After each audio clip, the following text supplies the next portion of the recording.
प्यारे बच्चों, कैसे हैं आप? आज फिर मैं आपके लिए एक नई इंपॉर्टेंट टॉपिक की वीडियो लेके आया हूं।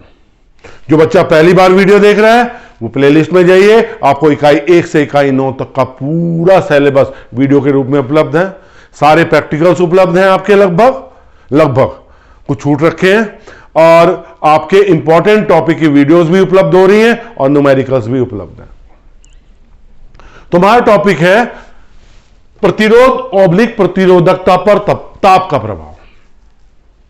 मैं एक सामान्य सूत्र की बात करूंगा यहां पे। पहले हमारे पे एक सामान्य सूत्र होता है जो प्रतिरोध और प्रतिरोधकता का होता है। RT = R0 1 + alpha × T।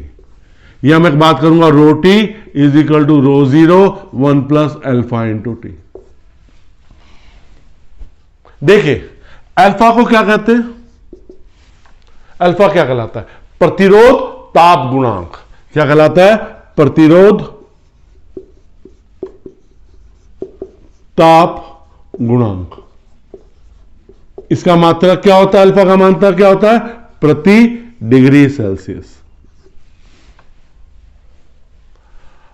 अब हम इसमें केसेस लेंगे। ठीक, पहला केस लेते हैं। किसके लिए? धातु के लिए। धातु के लिए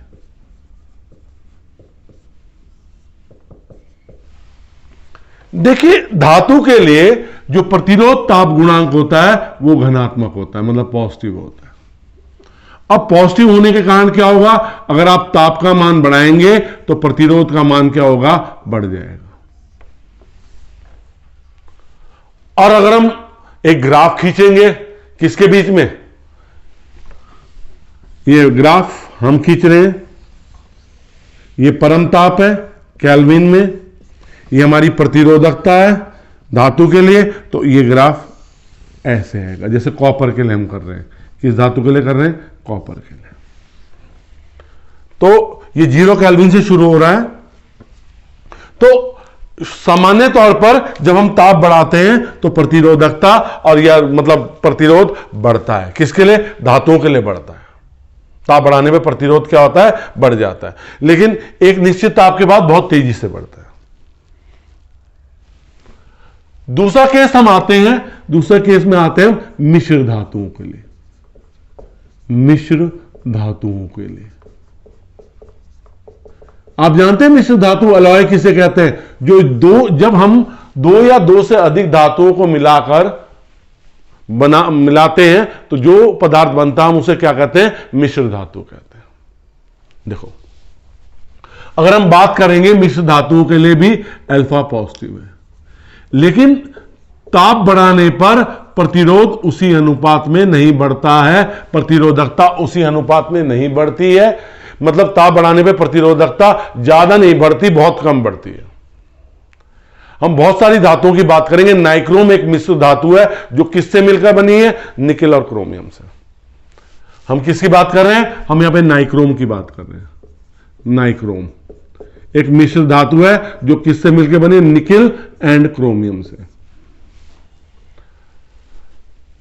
इसकी अगर हम ग्राफ खींचेंगे, किसके बीच में? प्रतिरोधकता और ताप के बीच में। यह परम ताप है, ठीक है, ये प्रतिरोधक। जब ग्राफ खींचेंगे आप धातु के केस में देख रहे होंगे परम शून्य ताप पर प्रतिरोधकता 0 थी, लेकिन यहां परम शून्य ताप पर प्रतिरोधकता तक 0 नहीं है। यहां पे एक इनिशियल वैल्यू रह जाती है ρ0। ये परम ताप है, 0 केल्विन है, तो ये 0 नहीं है। तो ये एक सीधी रेखा प्राप्त होने लग रही है, लेकिन परम ताप 0 पर प्रतिरोधकता 0 नहीं है। इसे कहते हैं रेजिडुअल रेजिस्टिविटी। मतलब जो 0 परम शून्य ताप पर आपकी प्रतिरोधकता बच गई। ये किस पे निर्भर करती है? आपकी धातुओं को मिलाने पर। जैसे मैं आपको एक चीज बताऊं, अगर शुद्ध धातुएं मिलाई जाती हैं तो ρ0 का मान कम होता है। अगर अशुद्ध धातुएं मिलाई जाती है तो ρ0 का मान क्या होता है? ज्यादा होता है। मिश्र धातुओं की प्रतिरोधकता अधिक होने और प्रतिरोध ताप गुणांक नगण्य होने के कारण इन्हें परमाणिक प्रतिरोध ताप आदि बनाने में प्रयोग किया जाता है। जितने भी आप मीटर भी सेतु का प्रयोग कर रहे हैं, आप जितने भी विभव मापी का प्रयोग कर रहे हैं, उसमें जो तार लगाई गई है वो मिश्र धातु की बनी हुई है, या नाइक्रोम, मैग्नीन या कांस्टेंटिन की बनी हुई है। क्यों बनी हुई है, क्यों यूज करते हैं इनको? क्योंकि मिश्र धातु की प्रतिरोधकता अधिक होती है और प्रतिरोध ताप गुणांक नगण्य होने के कारण इनको परमाणिक प्रतिरोध ताप बनाने में उपयोग किया जाता है। अब हम आते हैं तीसरी, जिसे हम कहते हैं सेमीकंडक्टर, अर्धचालक। सेमीकंडक्टर अर्धचालक वो पदार्थ होते हैं जिनकी जो गुण होता है वो चालक और कुचालक के बीच का होता है, कि एक परिस्थिति में ये चालक का काम करते हैं और दूसरी परिस्थिति में किसका काम करते हैं? ये किसका काम करते हैं? चालक का। एक परिस्थिति कुचालक में और दूसरी परिस्थिति अगर चेंज होगी तो ये क्या हो जाते हैं? चालक हो जाते हैं। ठीक है, तो हम किसकी बात करेंगे यहां पे? सेमीकंडक्टर की।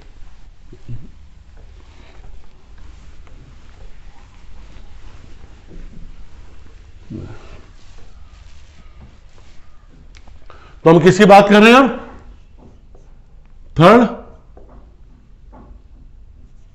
अर्धचालक। जैसे नाम ही आ रहा है अर्धचालक, आधे चालक है ये। ठीक है, कैसे है ये? आधे चालक है। देखिए, इनका जो प्रतिरोध ताप गुणांक होता है वो ऋणात्मक होता है। क्या होता है? नेगेटिव होता है। अब जब इनका प्रतिरोध ताप गुणांक ऋणात्मक होता है, हम ताप को बढ़ाएंगे तो प्रतिरोध क्या होता है? घटता है।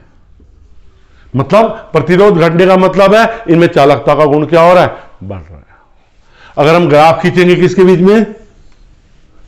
प्रतिरोधकता और परम ताप के बीच में, तो ग्राफ हमें ऐसे मिलेगा। बट ये ग्राफ भी एग्जामिनेशन में बहुत बार पूछे गए। और इसका मतलब क्या है? वो पदार्थ जो अर्धचालक है उनकी प्रतिरोधकता ताप के साथ क्या होती है? घटती है। ये कौन से पदार्थ होते हैं? सिलिकॉन, जर्मेनियम इत्यादि। अब हम किसकी बात करेंगे? विद्युत अपघटकों की। फोर्थ, विद्युत अपघटकों की।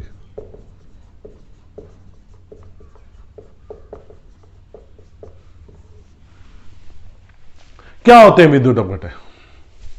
जैसे H2SO4 सेल में यूज करते हैं, विद्युत अपघटक है, इलेक्ट्रोलाइसिस है। ताप बढ़ाने पर विद्युत अपघटकों की क्या होती है? प्रतिरोधकता कम होती है। ताप बढ़ाने पर विद्युत अपघटकों की प्रतिरोधकता क्या होती है? कम होती है, क्योंकि ताप बढ़ाने पर इन विद्युत अपघटकों की शांतता क्या हो जाती है? कम हो जाती है। इसके कारण क्या हो जाती है? प्रतिरोधकता भी क्या हो जाती है? कम हो जाती है, क्योंकि चलने फिरने के लिए उन्हें क्या मिल जाती है? स्वतंत्रता मिल जाती है। फिर सुनिए, विद्युत अपघटकों की प्रतिरोधकता ताप बढ़ाने पर कम होती है। क्यों? क्योंकि ताप बढ़ाने पर विद्युत अपघटकों की शांतता कम हो जाती है। जो आयंस हैं, जो फ्री इलेक्ट्रॉन्स हैं, उन्हें विद्युत अपघटकों में घूमने की ज्यादा आजादी मिल जाती है।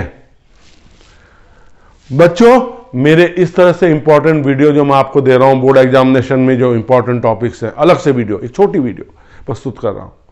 अगर आपको मेरी वीडियो पसंद आ रही है तो मेरी वीडियो को लाइक बनता है, शेयर भी कीजिए साथियों के साथ। अगर आपने चैनल को सब्सक्राइब नहीं किया तो सब्सक्राइब जरूर कीजिए।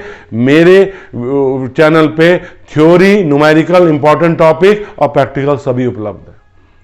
बहुत बहुत धन्यवाद।